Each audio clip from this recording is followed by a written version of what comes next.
Hey there, how's everyone doing? I wanted to do a little post about something that comes up in my life every now and then. My accent, yeah. So a lot of people, they say, wow, you really have a southern accent. Sometimes I even hear people say it's a southern drawl. What most people don't understand, especially people from other parts of the country, is that the southern accent itself is a lot of different dialects across a lot of different regions of the southeastern United States. Now, I used to talk like this when I was a kid. Hello, how y'all doing? My name's Doug, and I like you. I want to be your friend. Well, I don't talk like that anymore. But now I live in Western New York, where most people only hear southern accents when they're watching TV, and they can't tell one southern accent from another.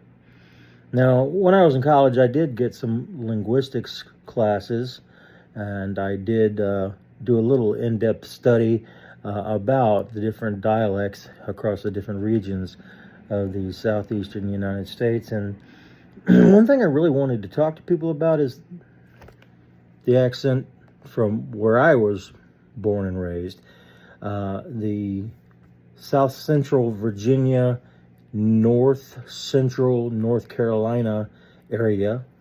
It's called the Piedmont accent. And if you don't know what the Piedmont is, I'm going to tell you what it is. It is basically an area that runs through South Central Virginia, down through North Carolina, even into South Carolina and parts of Georgia. And even within that area, the accent will kind of change from place to place, even county to county. It's really amazing. Now, I kind of got out of the accent somewhat as I grew older. I participated in choir, singing, so we had to learn to sing and pronounce that G at the end of ing words. We had to open our mouths when we sang, and we couldn't really sing like this. We had to sing like this. And back in those days, I was the first tenor. And later, my voice changed and it got deeper, and I became a first bass or baritone. And also, I had some radio experience in my early 20s. I overnight DJ'd for a country radio station, WDVA. And that was in Danville, Virginia, a place I lived for about 6 years. A lot of my family, they were raised in Danville, Virginia. I really don't claim it as my hometown. I wasn't born there. The place I was born is called South Boston, Virginia. But I didn't live there a long time. I spent more of my life in the Piedmont area of North Carolina. And that would be like between Greensboro, Burlington, Elon, and then eventually down into Raleigh, Garner, Cary, that area in general. Chapel Hill, Durham. I lived a little bit in Florida, and Central Floridians, they have a bit of an accent, unlike the coastal touristy areas of Florida. But anyway, I wanted to tell you a little bit about the Piedmont accent, but I didn't know how to put it all together. So what I did is I asked a very, very reliable source, Chat GPT, to give me 5 paragraphs on what the Piedmont accent is all about. So I'm not good at memorizing 5 paragraphs, but what I'll do is I'll read to you what I have. So the Piedmont accent refers to a distinctive regional dialect spoken in the Piedmont region of the southeastern United States, particularly spanning parts of Virginia, North Carolina, South Carolina, and Georgia. This accent is part of the larger Southern American English family, yet it possesses unique phonetic and linguistic characteristics that set it apart. The region's historical settlement patterns, influenced by early English, Scotch, Irish, and German immigrants, have contributed to the development of its unique speech patterns. Phonetically, the Piedmont accent is characterized by a smooth, elongated vowel sound known as vowel diphthongization. Wow, say that 5 times fast. Diphthongization. I'm not even going to try it. Where single vowel sounds often glide into 2. I can give you examples of that without even reading this. But they give the example of the word ride might sound more like ride, and time may stretch into time. The R sounds are typically pronounced clearly in contrast to the non-rhotic accents found in other regions. Additionally, there's a noticeable melodic intonation giving the speech a musical quality that's often associated with Southern charm. One of the things it mentions in here, it really doesn't give a great example about how a one-syllable word will become a two-syllable word. For example, take the word Lord, L-O-R-D. Well, a lot of people from that region will say lowered, as opposed to Lord. You know, it's a different way of saying it. It's still a Southern accent, but it's not exactly like people would be used to hearing it. There's a lot of words like that that stretch into 2 syllables. If I can think of any more, I will mention them, but I want to go on with what I'm reading here. Another defining feature of the Piedmont accent is the vocabulary and expressions, which reflect the region's agricultural heritage and historical context. Words and phrases like y'all for addressing groups, fixin' to, indicating an intention to do something soon, and reckon, meaning suppose or believe, are commonly used. I reckon that's right. These colloquialisms, let me try that again. These colloquialisms, all right, I'll work on that word. They add color and cultural depth to the accent, connecting current speech patterns to the area's rich past. Social factors also influence the Piedmont accent, while other generations might exhibit stronger, more traditional aspects of the dialect. Younger speakers may show signs of dialect leveling due to increased mobility, media exposure, and urbanization. This evolution means that while key features of the accent persist, subtle shifts are occurring, blending traditional Piedmont speech with influences from other regions and modern linguistic trends. Just to piggyback on that just a little bit, basically, the South used to be kind of in a space all its own, and we didn't have a lot of influence from, say, the New York area or the California area or the Texas area or the Midwest area. But we got all of that because of television. That's right. We heard how other people talk, basically, and we started picking up on that. Also, younger people are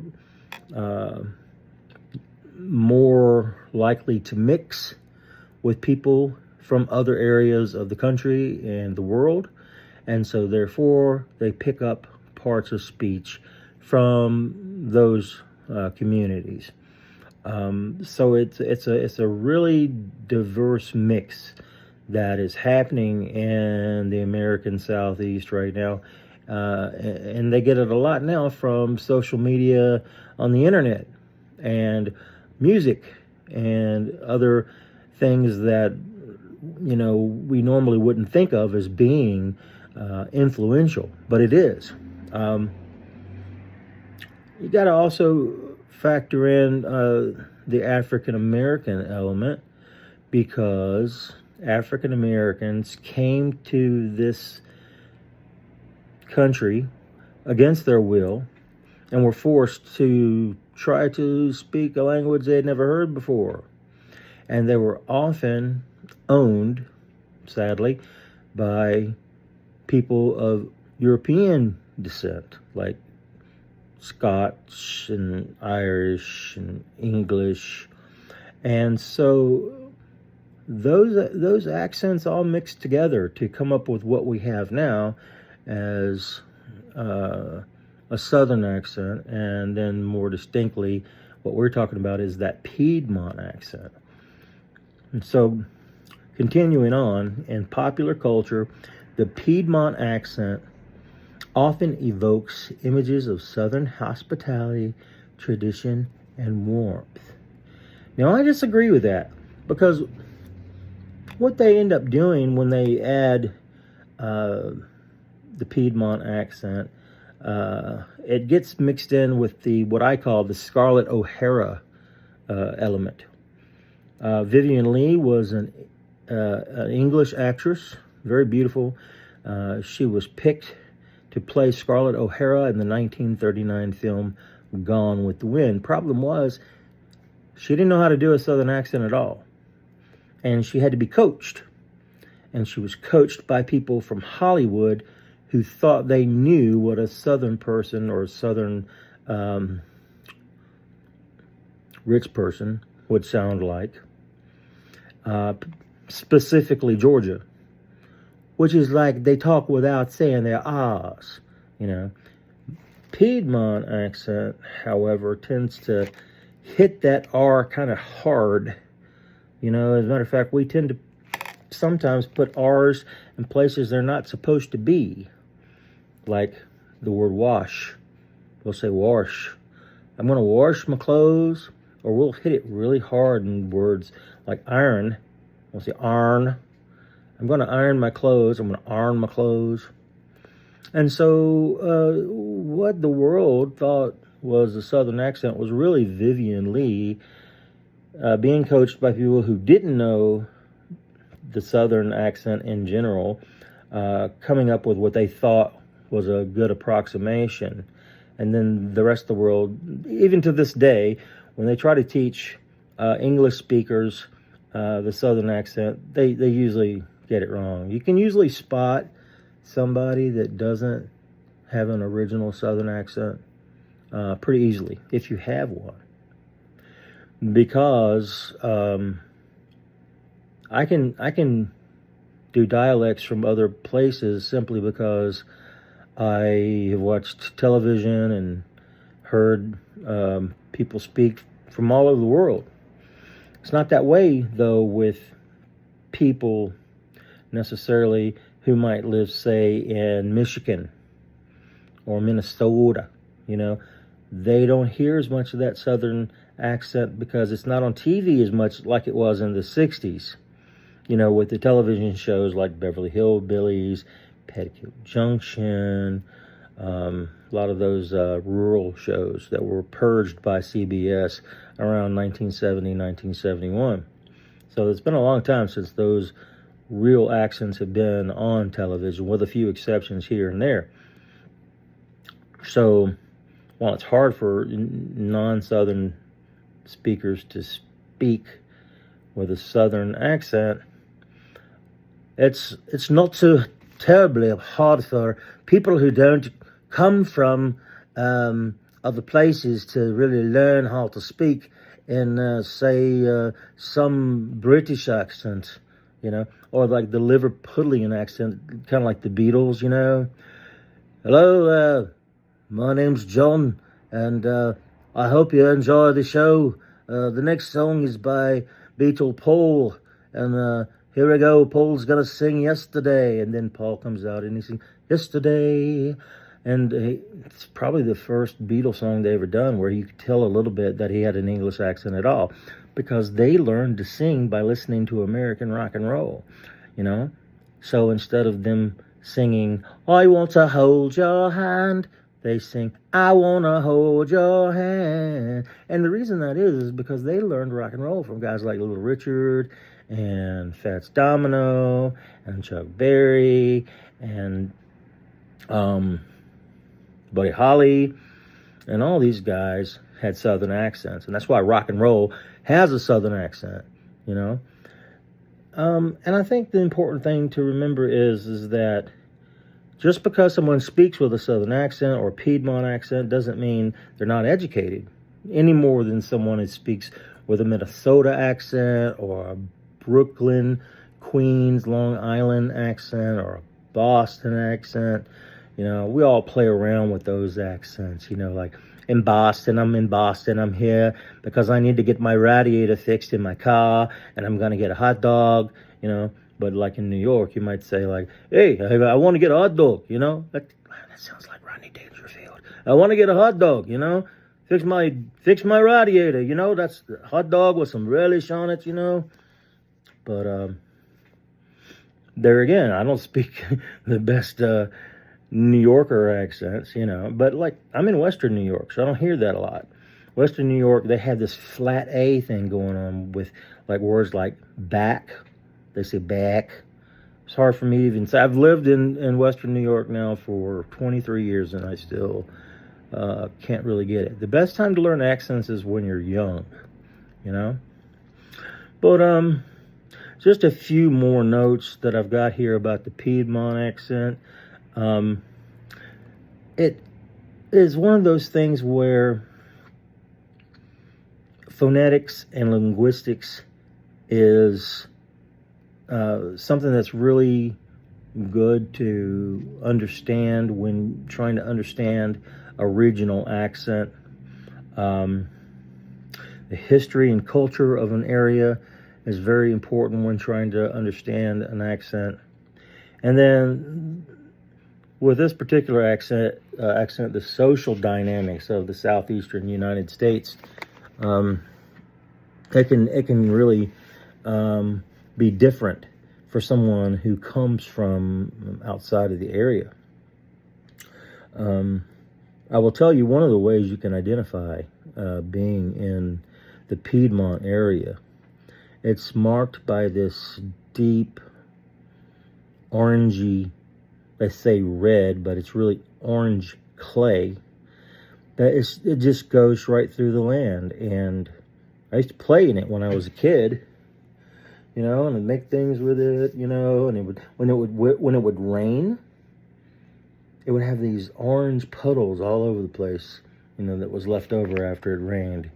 And you can find that all through the Piedmont regions of Virginia, North Carolina, South Carolina, and Georgia. Just to wrap things up, I will say that the accent that I speak with is entirely mixed. Because, like I said earlier, when I was a kid, I kind of talked like this, or this. That's another one of those words. You take a one-syllable word and turn it into a two-syllable word, this. Put a little Y in there, this, instead of this. I remember growing up, we say didn't, not didn't. I had to learn to say didn't when I came to New York in 2002. I thought it was the weirdest thing to hear people say that, and yet I'm used to it now, you know. There are just tons of words like that in many regions across the United States. But I think the Southern accent is the most misunderstood because people think, oh, if you speak like that, you must not have an education. But they don't say that so much about the New York accent or the Minnesota accent or the Texas accent. Let me say something about the Texas accent, though. It's related to the Southern accent. And it's more of a drawl, you know, than southeastern United States. It's related, but it's not the same. But I think the Southern accent is the one where people think, maybe because of the rural shows that were on television in the 60s, tend to think that people with a Southern accent are ignorant, dumb, stupid, all or redneck. Some of the most educated people I ever met in my life had a more extreme Southern accent than even I do. And as for education, I got a little bit up there. I got 3 associate's degrees and a double bachelor's from the University of Rochester, and I'm continuing on working, hopefully, on getting my master's degree in history, or I've even considered doing paralegal studies, 2-year program to be a paralegal. My church is full of lawyers, so maybe I could do that the last few years of my life. But anyway, I could ramble on, and I tend to do that from time to time, so please pardon me. And just want to thank you for listening and tuning in. If you have any questions at all, if I don't know the answer, I'll do my best to try to find the answer and then get back to you. And so, until then, I hate goodbyes. Take care. Love thy neighbor as thyself.